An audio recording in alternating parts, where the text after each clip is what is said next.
bi parce que bi muy ñëw lii këyit la woon léegi lañ ko def ci kii beeg yu mel noonu WhatsApp bi mais këyit la woon mu ni képp ku ko jot nag moo xam këyit bi nga jot wala message bi nga supprimer ko wala nga xotti ko wala nga sànni ko wala nga réere ko nee na ci bis boobu jàppal ni yow am nga bakkaar bu rëy képp koo xam ni nag liir nga ko te publier ko xamal ni yow ëllëg yowmal qiyaamati dana la sori mbugal bi dana la sori yërmande yàlla wala iyaazu billah mu ni nag lii moo tax yonent bi sallallahu alayhi wa sallam sàkku na ci moom ni ko lii nanga ko ci biiri nelawam ni ko nanga ko jottali ñi nga xam ne ñoo yor responsabilité tey fii nga xam ne mooy xaramu sharif te mooy madinatul munawwar ci sama rawdu bi nga wax leen ni yowmal xiyaam da jege na bu boobaa nag lu ci des mu ni fastaghfirullah na ngeen ni jéggalu yàlla ngeen ni baril al istighfar wa tuubu ilayhi ngeen tuub jëm ci yàlla te ku ne xam na ni sallallahu alayhi wa sallam wax na ci xadis bu wér wax ni lillahi ashaddu faraxan bi tawbati abdihi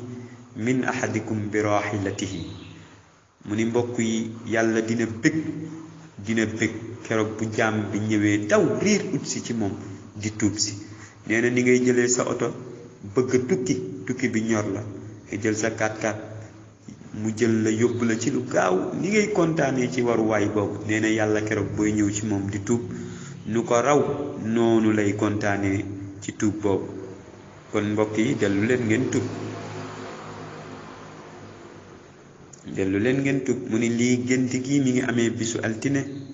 te ku ne xam na ni bisu altine fadail yi ci nekk wa mazaya ak ngëneel yi la tuxsa wala tuada kenn mënu koo lim ndax bari mu ni képp koo xam ni taxaw na nag ci tasaare ko ci 30 page moom nga jël 30 fooy nga tasaare ko ci publier ko joxe ko wala nga jël 30 nit yoo xam ne xam nga leen nga publier ko par WhatsApp wala par Facebook ci nee na ci ndénkaane bi nga defal ko jullit yépp nee na wér na ni fa inna allah wér na ni suñ borom subhanahu wa taala yuzilu dana dañal anhu ci waa jooju nga xam ne moo def loolu alhamma tiis wal ghamma ak njàqare wa yuwassiu muy yaatal alayhi ci moom risqahu wërsëgam bu boobaa nag wa yaxullu lahu mashakilahu wa yarzuquhu xilaala 40 yawman taqriban yàlla dana régler solution yi régler problème am yépp incha allah te dana ko wërsëgal lu mat 40 jours ci nattale incha allah nee na xam naa ni am na koo xamante ni taxaw na ci publier na ko 30 personnes ci 30 fooy nee na bi mu ko defee yàlla wërsëgal na ko 25 alfan defal na ko ci ay junni ci alal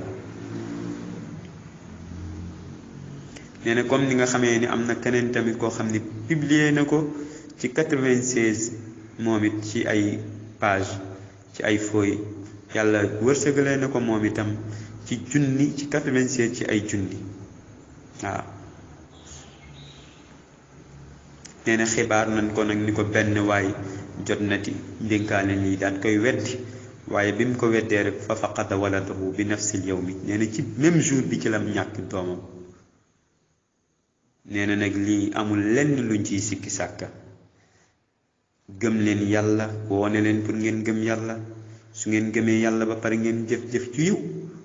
fa aminu billah ya ibadallah gëm leen yàlla wa amalu saalihan ngeen jëf-jëf ju yiw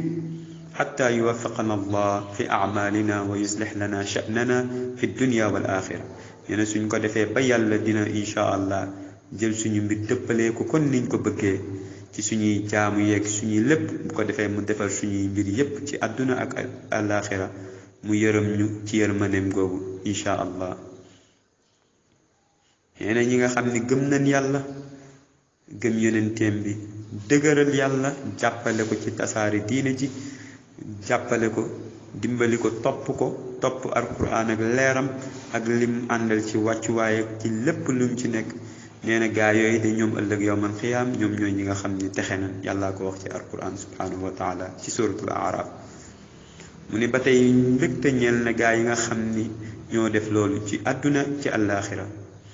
mu ni ba tey ci alquraanul karim mu ni yàlla dana leen saxal ëllëg yawmal qiyaama wala fii bu keroog buñ leen di laaj ci bàmmeel dana saxal seen tànk ci njub saxal seen làmmiñ ba ñuy tontu boo xam ni dafay jub insha allah comme niñ ko bëggee. mu ni nag yàlla dana sànk képp koo xamante ni daf daan def lu ko neex. yàlla dafa daan sànk képp koo xam ni daf daan tooñ di ndëngte ndax yàlla kat moom mooy def lu ko neex. fa'aalun lima yurid wa yaf'alu llahu ma yasha ma nga ci suuratu Ibrahim ko defee ñu bàyyi ko xel. nee na mbir mii nag mbokk yi du fopp du caaxaan fexe leen ba ngeen publier ko ba ngeen envoyé ko lii nii ku ne nanga ko jéem a envoyé ginnaaw 96 lu mat lu toll balaat boo ko liiree ba pare 96 ci ay waxtu boo ko liiree bala mu ko mat nanga ko envoyé ci boo ko jàngee ba pare insha allah. nee na tam am na kuñ ko yónnee woon ci kenn ci liggéeykat yi bi mu ko séddalee ci sensé ndeysaan am na réussir bu rëy boo xamante ni ci commerce am la woon moo xam fooy moo xam lu mu déposé woon ak yu mel noonu ci commerce lu mu doon bëgg waaye daal réussir na ko ci xibaar ndeysaan ñu wax ko comme ni mu ko bëggee woon insha allah yàlla defal na ko. nee na tamit yegg na ci benn docteur benn médecin mu neenal wax ji sàgganee ko waaye bi mu ko defee rek ci la dajeeg ndërmeelu daanu ci oto boo xam ni daf ci duggoon xëy na da doon tukkeeg yu mel noonu bu def accident wala iyaadu billah mujj na nag moom kooram boobu daal di gaañu ndeysaan mu mujj faatu ci accident boobu kon fa tabarakallah ëpp naa weddi. nee na ba tey yegg na ci benn ci koo xamante ni entrepreneur la nee na moom it mu sàggane ko waaye ci bi mu ko sàgganee rek ci la doomam ndeysaan bu mag daal di faatu